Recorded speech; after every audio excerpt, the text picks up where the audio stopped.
You finally reach the summit, the dream job, the perfect partner, but instead of pure bliss, you just feel empty. Psychologists call this the arrival fallacy. It's the incredibly stubborn belief that reaching a specific future milestone will finally grant us lasting satisfaction and happiness. What's actually happening is driven by a biological mechanism known as the Hedonic Treadmill. When our circumstances change, our brains quickly adapt, causing us to inevitably slide right back to our baseline level of emotion. Researchers proved this by studying two extremes: lottery winners and people who became paralyzed in accidents. After the initial shock wore off, both groups eventually returned to their previous ordinary levels of day-to-day happiness. This rapid adaptation leaves us in a state of constant dissatisfaction. When a massive victory fails to keep us happy long-term, we lose motivation or wrongly assume something is deeply flawed within us. We suffer because we treat happiness as a final destination.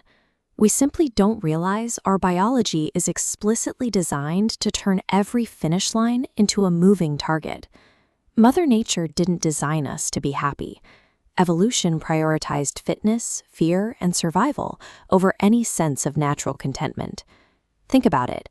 If our ancestors had killed a mammoth and felt permanently satisfied, they would have lost the incentive to hunt, stopped exploring, and wouldn't have survived. This diagram shows exactly how that survival software still operates in your head. Deep in your brain, the nucleus accumbens acts as a motivation amplifier. For decades, it was mistakenly labeled our pleasure center. But look closely. The dopamine system driving intense desire operates entirely separately from the fragile system allowing actual enjoyment. In the 1990s, neuroscientists proved this by depleting dopamine in rats. The animals lost all motivation to seek out food. Yet, when researchers placed sugar directly into their mouths, their physical expressions showed they still enjoyed it.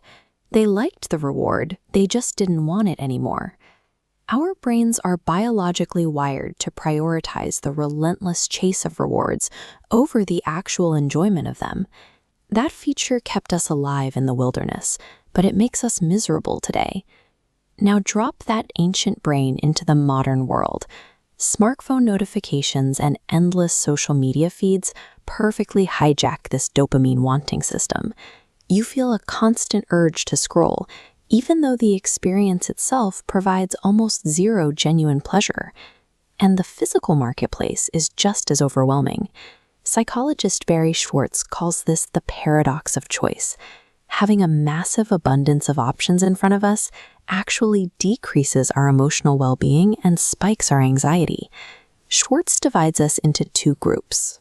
Maximizers obsessively evaluate every single option to ensure they get the absolute best, while satisficers are perfectly content with what is simply good enough.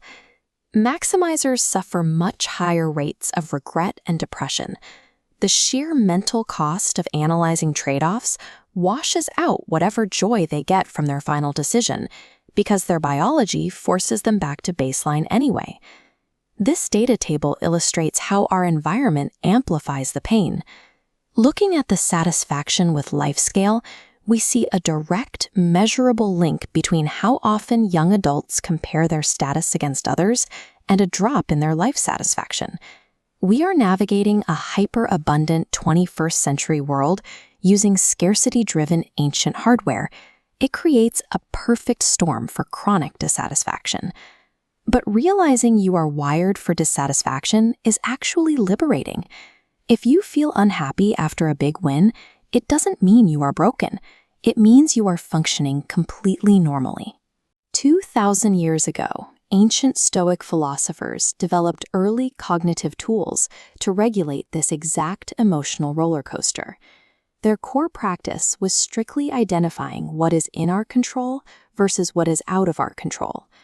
The modern antidote to the arrival fallacy relies on that exact principle. Instead of tying your happiness to external outcomes, like landing a specific promotion, you learn to shift your focus inward, finding fulfillment in the daily process and your own personal growth. You can start by auditing your pursuits. Look at the goals you are chasing right now and ask yourself, do I actually like this, or has my brain just been conditioned to want it? This flowchart outlines how to embrace being a satisficer by setting baseline goals, picking a winning option, and treating your decisions as non-reversible. You protect yourself against choice paralysis and regret. Try questioning your immediate urges today. Take an honest audit of your desires. And if you want to understand even more of the hidden science shaping your everyday life, subscribe to the channel. Lasting peace isn't found by finally catching up to the finish line. It's found by recognizing the treadmill beneath your feet and actively choosing when to step off.